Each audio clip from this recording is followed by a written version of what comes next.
Autumn Symphony by Audrey Sinclair. The coastal Maine air carried a brisk chill as October descended upon the small seaside town of Harbor Cove. Marina Santos pulled her knitted scarf tighter around her neck and quickened her pace along the wooden boardwalk, her violin case bumping gently against her leg with each step. The morning sunlight scattered diamonds across the ocean's surface, but Marina barely noticed the picturesque scene. Her thoughts were consumed by the disastrous audition she'd just fled. After 15 years as a violinist with the Philadelphia Symphony Orchestra, Marina had reached a crossroads. At 38, she'd grown restless, sensing her passion dimming with each passing season. When her grandmother passed away, leaving her a quaint cottage in Harbor Cove, Marina had taken it as a sign. She'd requested a sabbatical, packed her belongings, and headed north to reassess her life. What she hadn't expected was to encounter conductor Nicholas Reed barely a week into her stay. The Harbor Cove Community Orchestra had been a surprise, small but remarkably talented. When Marina learned they needed string players for their autumn concert series, she'd decided to attend a rehearsal out of curiosity. She hadn't planned to audition, yet something about Nicholas's quiet intensity and the orchestra's earnest enthusiasm had compelled her to retrieve her violin. Now, she deeply regretted that impulse. After 15 minutes of playing, her fingers had inexplicably frozen, her mind blanking on a passage she'd performed countless times. Mortified, she'd mumbled apologies and retreated, feeling Nicholas's puzzled gaze following her exit. "Ms. Santos, Marina, wait." Marina winced at the familiar voice calling behind her. She considered quickening her pace and pretending not to hear, but her upbringing wouldn't allow such rudeness. Resignedly, she turned. Nicholas Reed approached with long strides, his tall frame cutting an imposing figure against the harbor backdrop. His dark hair ruffled in the ocean breeze, and his expression held more concern than the judgment she'd expected. "I wanted to make sure you're all right," he said, slightly breathless from his pursuit. "You left rather abruptly." Marina tightened her grip on her violin case. "I'm fine, just embarrassed. I haven't made mistakes like that since I was a student." Nicholas studied her face. Everyone has off days, even accomplished musicians from prestigious orchestras. Her eyes widened. "You know who I am?" "Marina Santos, first violin with the Philadelphia Symphony for the past 15 years. I attended several of your performances while studying at Curtis." A small smile softened his features. "Your interpretation of the Sibelius Concerto 3 years ago was revelatory." Heat crept up Marina's neck. "That seems like another lifetime." "Walk with me?" Nicholas gestured toward the curve of the boardwalk. Against her better judgment, Marina nodded. They fell into step together, the rhythmic creak of wooden planks beneath their feet creating a comforting percussion. "I don't mean to pry," Nicholas began cautiously, "but I sense something beyond simple performance anxiety back there." Marina contemplated deflecting but found herself unexpectedly wanting to confide in this perceptive stranger. "I'm experiencing what you might call a mid-career crisis. The music stopped speaking to me, or perhaps I stopped listening properly." She sighed. "I took a sabbatical to figure things out." Nicholas nodded thoughtfully. "I understand more than you might think. I was on track for a position with the Boston Symphony 5 years ago." "What happened?" "My father had a stroke. I came back to care for him, took over the community orchestra temporarily, and," he gestured expansively at their surroundings, "somehow temporarily became permanent." Marina studied him with new interest. "Do you regret it?" "Sometimes," he admitted. "But then we'll have moments during rehearsal when everything aligns perfectly, and I realize I'm exactly where I'm supposed to be." He paused, turning to face her. "The orchestra meets again Thursday evening. I hope you'll reconsider joining us." Marina opened her mouth to decline but found herself saying, "I'll think about it." Nicholas smiled, the expression transforming his serious features. "That's all I ask." As they parted ways, Marina felt something she hadn't experienced in months, a flutter of anticipation, a quiet spark reigniting. "You're using too much salt again," Sophie Campbell observed, watching Marina aggressively season the pasta sauce bubbling on the stovetop. Marina grimaced at her childhood friend, who had relocated to Harbor Cove years earlier and now owned the town's most popular bakery. "I'm Italian on my mother's side. There's no such thing as too much salt. There is when your grandmother's cottage is now mine for weekend brunches, and I have to drink gallons of water afterward." Sophie hopped onto the counter, swinging her legs. "So tell me about this mysterious conductor who has you cooking stress pasta at 9 p.m. Marina stirred the sauce more vigorously. Nicholas Reed is not mysterious, and I'm not stressed. You've mentioned his name 12 times since I arrived, and you're making enough pasta for a small orchestra. Sophie raised an eyebrow. Speaking of which, are you going to tomorrow's rehearsal? Marina set down the wooden spoon with a sigh. I don't know. I made a complete fool of myself. Exactly why you should go back. Marina Santos doesn't run from challenges. That Marina seems increasingly like a stranger. She leaned against the counter, suddenly weary. I used to feel the music in every fiber of my being. Now it's just notes on a page.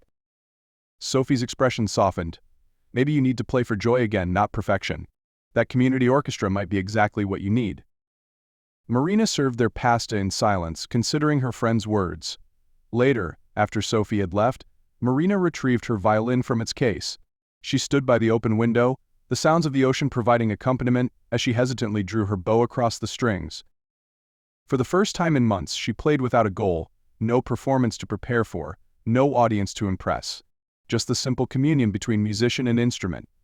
By the time she finished, tears streaked her cheeks, but her decision was made. Thursday evening found Marina back in the community center's makeshift auditorium. She arrived early, settling into an unobtrusive corner to observe as musicians filtered in. Unlike her previous orchestras, this one encompassed remarkable diversity, teenagers alongside retirees, polished players next to earnest beginners.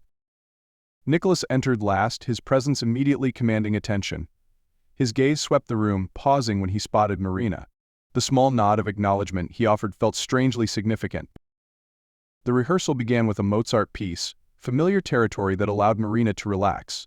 Gradually she found herself drawn into the collective experience, the mistakes and triumphs equally part of the whole.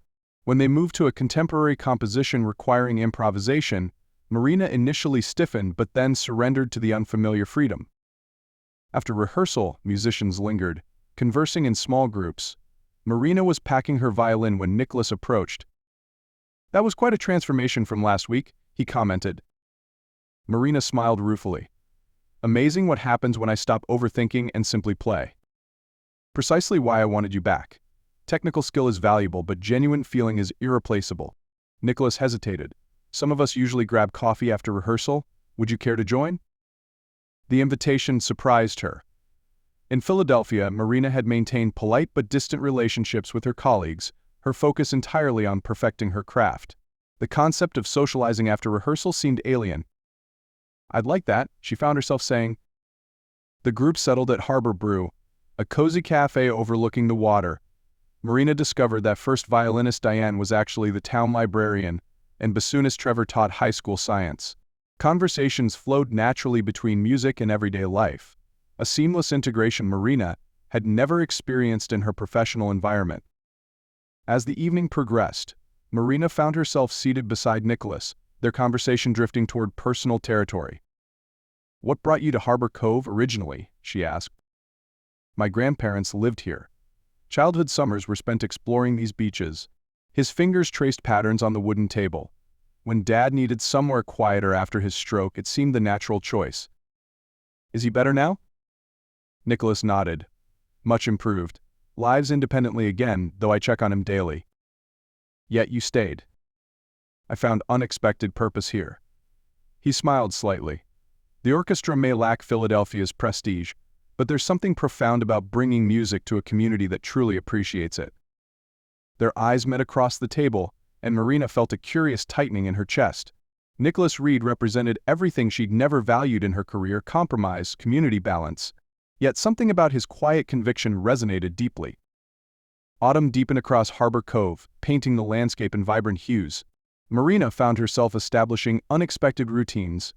Thursday rehearsals, weekend explorations of coastal trails, Tuesday morning coffees with Nicholas to discuss music selections.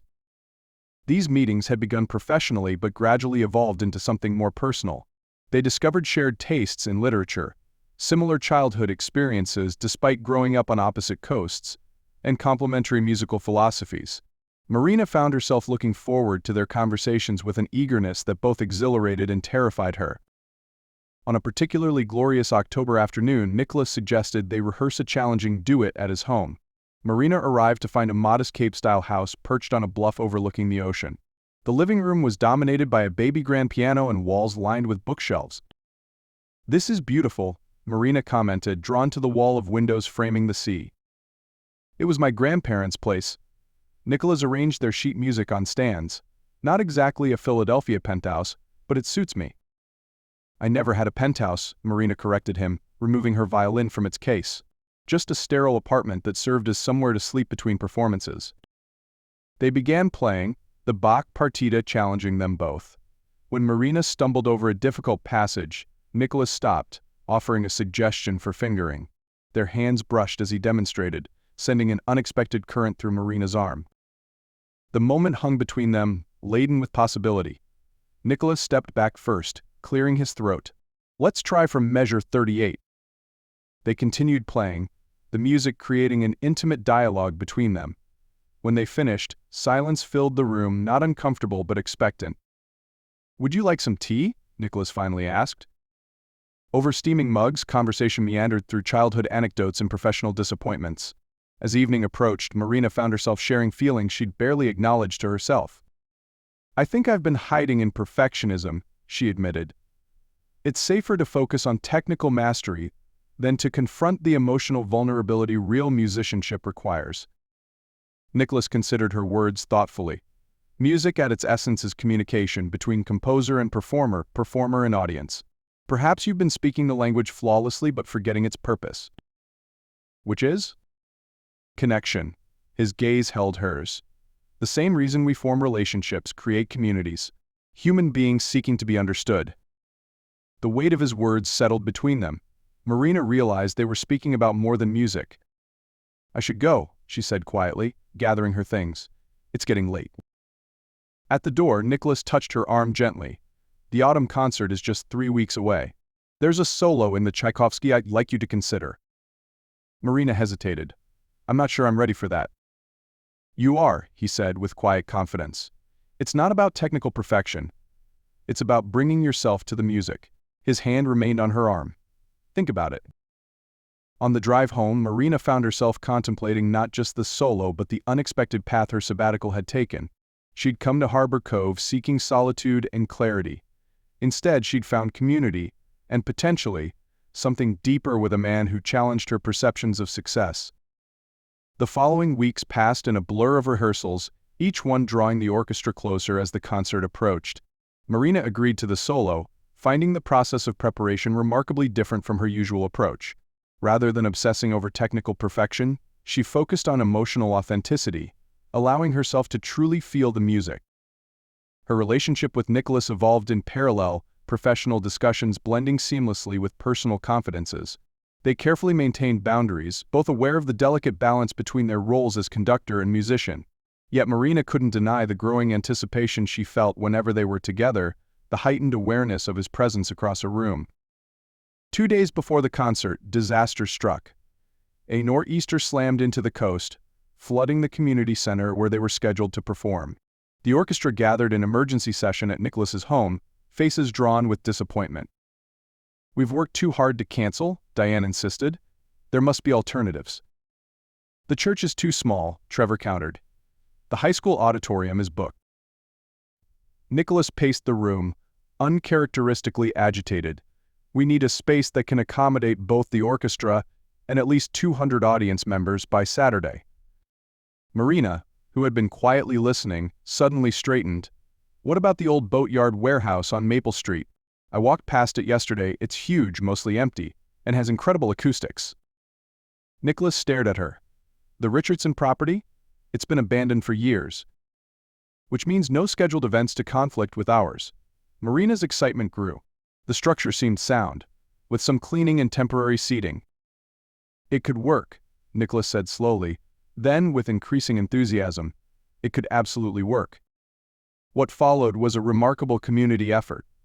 The warehouse owner, delighted by the prospect of music filling the long empty space, granted immediate permission. Volunteers appeared with cleaning supplies, chairs, and lighting equipment. Local restaurants promised refreshments and the high school art classes created impromptu decorations. Marina found herself at the center of this whirlwind, coordinating efforts alongside Nicholas. Their partnership during the crisis felt natural, each anticipating the other's needs and complementing their strengths. In quiet moments between tasks, Marina caught Nicholas watching her with an expression that made her pulse quicken. The night before the concert, they were the last two remaining in the transformed warehouse. Strings of lights cast a warm glow over the makeshift stage, and chairs stood in neat rows where fishing equipment had once been stored. "It's remarkable what we've accomplished," Marina said, gazing around the space. "What you've accomplished," Nicholas corrected, coming to stand beside her. "This was your vision." Marina shook her head. "I just suggested the location. This," she gestured to the transformed space, "this was everyone together. That's what I've been trying to show you." Nicholas turned to face her fully. "Music isn't about individual brilliance. It's about collective creation, about relationship." The word hung between them, laden with meaning beyond the immediate context. "Nicholas," Marina began hesitantly, "when this concert is over." "Would you have dinner with me?" he interrupted, "not as your conductor or colleague, just as a man who finds himself thinking about you far more than he should." Marina's breath caught. "I'd like that. Very much." His smile in response held such genuine delight that Marina found herself returning it without reservation. As they locked up the warehouse and walked to their cars, their hands brushed, then deliberately intertwined. The night of the concert arrived with perfect autumn weather, crisp and clear, with stars visible above the harbor. The warehouse filled rapidly, the community turning out in impressive numbers. Behind the makeshift curtain, musicians tuned instruments and adjusted sheet music, nervous energy palpable. Nicholas gathered them for a final word. "Remember why we play," he told them simply. "Not for perfection but for connection. Share yourselves through the music tonight." His eyes found Marina's as he spoke, and she felt the words resonate deeply. When it came time for her solo, Marina stepped forward with newfound confidence. As she lifted her violin, she glanced briefly at Nicholas, drawing strength from his unwavering belief. The first notes emerged pure and true. Marina closed her eyes, allowing the music to flow through her without constraint. In that moment, she understood what had been missing in Philadelphia, not skill or discipline, but authentic emotional presence. Here, surrounded by amateur musicians who played for love rather than acclaim, Marina rediscovered the joy that had first drawn her to the violin as a child. When the final note faded, silence held for a heartbeat before thunderous applause erupted. Marina opened her eyes to find Nicholas watching her, his expression a mixture of pride and something far more personal. The remainder of the concert passed in a blur of music and emotion. When the final piece concluded, the audience rose in standing ovation. Nicholas addressed the crowd, thanking them for their support and acknowledging the extraordinary community effort that had made the evening possible. "And finally," he said, turning toward Marina, "special recognition to Marina Santos, whose artistry and vision transformed both our orchestra and this space." The celebration continued long after the formal performance ended. Musicians and audience members mingled, sharing refreshments and conversation. Marina found herself surrounded by new friends, accepting congratulations with genuine pleasure. It was nearly midnight when the crowd finally dispersed. Nicholas found Marina sitting alone on the edge of the makeshift stage, still holding her violin. "A penny for your thoughts," he said, joining her. Marina smiled. "I was thinking about parallel lives. 6 months ago, I was playing for 2,000 people at Carnegie Hall. Tonight, I performed in a renovated warehouse for 200 locals." "Regrets?" Nicholas asked quietly. Marina shook her head. "The opposite. Tonight felt more meaningful than any performance I've given in years." She turned to face him fully. "Thank you for helping me remember why I became a musician." "Thank you for bringing your light to Harbor Cove," he responded. His hand found hers between them, fingers intertwining naturally. "So, about that dinner." Marina laughed, the sound echoing in the now empty warehouse. "I believe you promised me a proper date once the concert concluded." Nicholas stood, pulling her gently to her feet. "Tomorrow night. I know a place with an excellent view and even better company." "It's a date," Marina agreed, her voice soft. As they walked together toward the exit, Marina reflected on the unexpected journey her sabbatical had become. She had arrived in Harbor Cove seeking solitude and answers about her musical future. Instead, she'd found community, renewed passion, and the beginning of something profound with a man who saw her completely. The future remained unwritten, her sabbatical would eventually end, decisions would need to be made. But for now, with her violin in one hand and Nicholas's warm grip in the other, Marina embraced the present melody of her life with open arms. Outside, autumn stars scattered across the Maine sky like notes on a cosmic staff. Tomorrow would bring its own music. Tonight was perfect exactly as it was,